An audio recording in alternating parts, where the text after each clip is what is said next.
I always like telling stories about how big of a badass my dad was. There's a picture that I have on my phone of my dad. I always show it to people because it speaks clearly to how fearless and determined he was. It's a picture of him in a deer stand, and this picture is taken from 150 yards away, right? So you get the ground, the field, the entire tree, and Dad up in the top. And he is literally 40 feet in the air, like twice the height that you truly needed to be. Certainly too high to bow hunt. He's too high. This picture is just really speaks to just his crazy.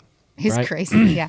And so I went with him hunting, and we walk up to this tree, and this is the first time I ever shot a deer. We get up to this tree, and it's a tall-ass tree. There's not a limb on it.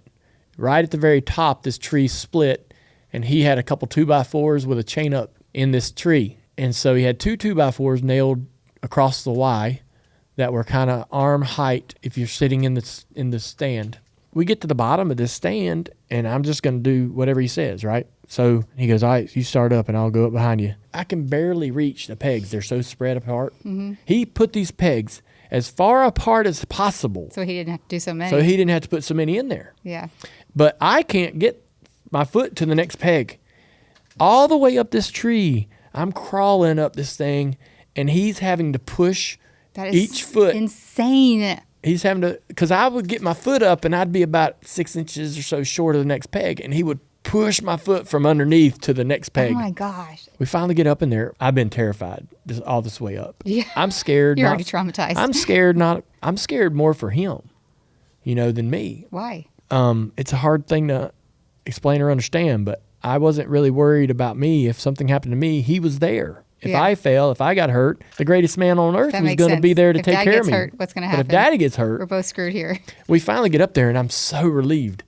He sets his ass up on a 2x4. He's standing on the platform of this chain up, leaned up against this 2x4.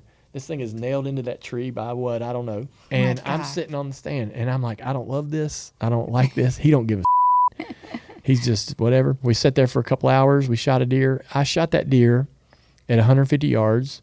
It dropped right where it was. He was as happy as if he'd shot his own deer, which is awesome. Yeah. And then we had to get down, and he had to go down underneath me and take each foot and help me find the next peg, because I had to kind of drop down to the next peg. Yeah. It was I will never forget it. It was terrifying. That's something I wouldn't forget either. But I mean, of course, it's a great memory. Yeah. Right? As scary as it was in the moment.